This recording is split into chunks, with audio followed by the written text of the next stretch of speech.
Hey everybody, welcome back. We're here to do another review. This will be, our third or fourth comic book review now. Right. I think we're going to start to try and get in the swing of things here. First of all, I got to say, we're going to be reviewing the Watchmen prequel, Minutemen #1. And I have to give the disclaimer here of months ago when I first heard this officially announced, I was completely against this entire line. Totally. You can check my previous blog posts. I'll get you a link. Mr. Komer here, I don't remember what your thoughts on this were. I went in with an open mind and an open heart, and I have to say I was pretty rewarded. A lot's been made of the Alan Moore DC versus DC showdown or shutout, as it were, where obviously the creator and writer was kind of taken out of the loop, partially by his own design, because he wanted nothing to do with DC, but partially DC wanted to make money, and there's no shame in that. But so anyways, they embarked upon, and DC is all in, folks. They've got this array of great artists and writers, and they've embarked on this, is it just for summer, or... I believe it's going to be multi-part series. But I'm not entirely sure, because they've got a book coming out every week, but they're starting 5 or 6 lines all at once. I know each character's getting its own prequel book. The Minutemen are getting their own, and I think there's 1 or 2 other lines. There's also a prequel comic within the comic, just like there was in the original. I don't recall what the name of this one was, but it's another pirate zombie type thing. I was really... Written by Len Wein, for those of DC fans that know him well, from the 1980s version of Justice League of America. The Crimson Corsair, I'm wanting to say it was called? Something like Crimson Corsair, sounds like it. I gotta say, you get two pages at the end of each one of these issues, or it's also free online. You can also find that link here on my blog. But it's weird, pimping my blog on my blog. Confessions of a 20-something man-child, for those of you uninitiated. It's very good. Well, I doubt too many uninitiated are going to find it, since this is on it. But, understood. Well, you could also find it on the newsherald.com, which is the parent site of my blog, I suppose. Yes. Anyway, the first issue, Watchmen, Before Watchmen, as it's officially called. That's the name of the series, and this is called Minutemen. Minutemen #1. Right. I picked it up for us last week, and it's written and drawn by Darwin Cook, who I gotta say, I didn't really know any of his previous work coming in. Not sure if you were familiar with him. Not really, no. But I was pleasantly surprised. I loved the artwork. The artwork was amazing. It seemed almost like it was still in the original Watchmen style. It reeks of Silver Age, and it's beautiful. It really is. Yeah, like I said, it's kind of like the original Watchmen style, but not with that 80s color palette. Yeah, not Kevin O'Neil-ish, but in that same realm.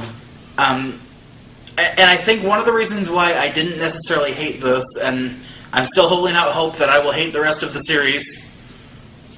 What can I say? I loved the original books, and I just don't think... And it's not to say that I don't think anybody else can do these characters justice. I just don't think there's anything left to say with these characters.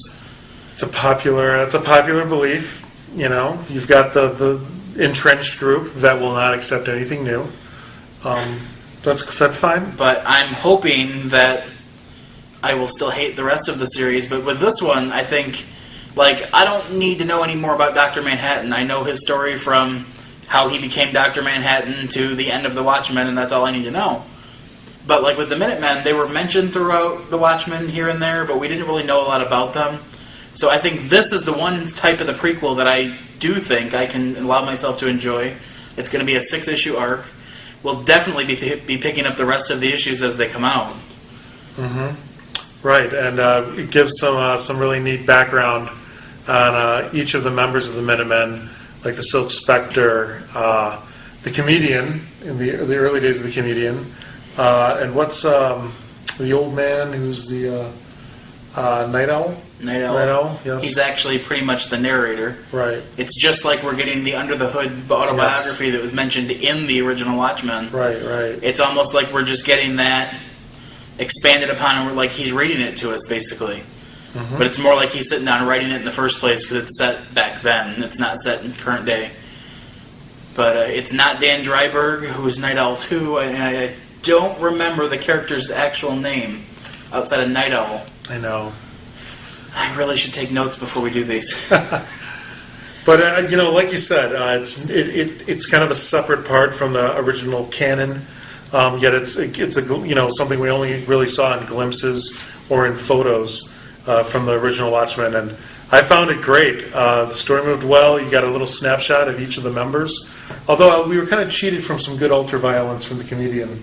It kind of just showed all the bodies laying strewn about. Well, you got. But he's a 16-year-old.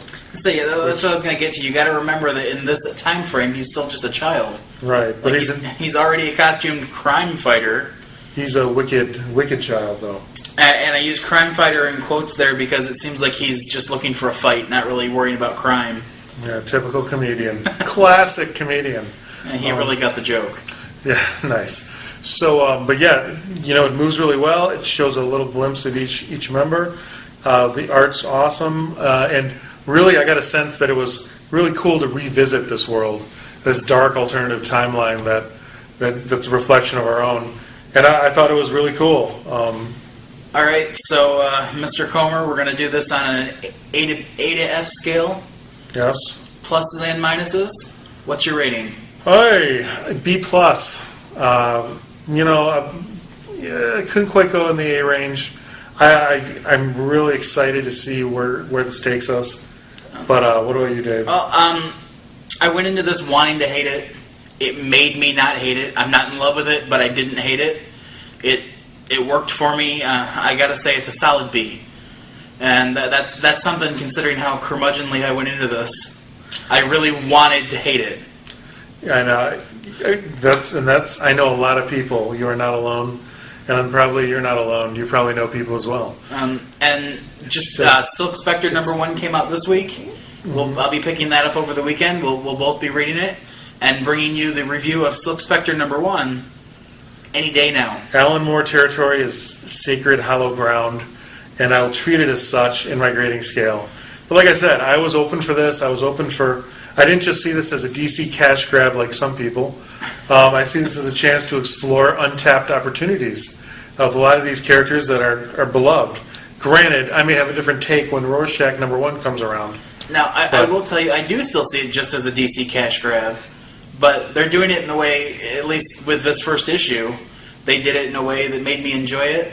And it's the first time I've bought a single issue of a comic in at least a decade. I've been one to wait for the graphic novels, and unfortunately some books I really like have gotten canceled because of people like me not making the week-to-week sales go. But kind of like the same people who buy the DVD of the season 1 while the show gets canceled on TV. I'm that guy. But anyways, Dave, do you see Minutemen maybe being the best of the bunch? Well, because of its, because of those differences we've already mentioned, I do think, at least in my eyes, that the Minutemen are going to be the one of these series that I can actually enjoy.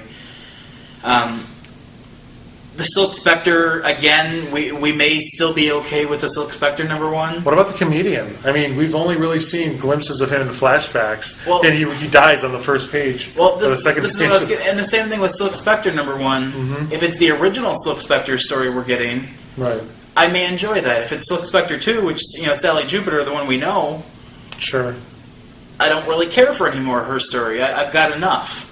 Agreed. I like the mystery of not knowing everything. Agreed. But I don't think, and I haven't looked. I'm sorry. I try to stay as fresh for these as I can. I don't want everybody else's opinion before I do this. So I haven't really looked to see which Silk Spectre is being featured in the Silk Spectre line. Right. But the reactions online have been varied and mixed, to say the least. So you have looked. Just un poco. I've specifically sequestered myself from those.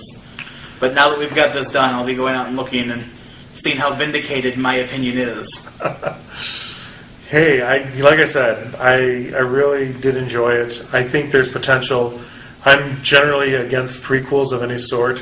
See Star Wars. But you really liked the Alien prequel that came out in cinemas last week. I did. I think it takes more imagination to do sequels than prequels, especially for a series that's already ended and encapsulated. But in that case, Prometheus I enjoyed. mostly because of the Ridley Scott connection. With this, I'll admit I'm being a fraud. It doesn't take someone tied into the original work for me to be interested in this. And obviously DC opens itself up to a lot of criticism by trampling on this Alan Moore hallowed ground. But they're wiping the tears caused by the criticism with my 20s. Not to mention wiping the tears with a murderer's row of creative talent. Oh yeah, the people attached to the series is amazing.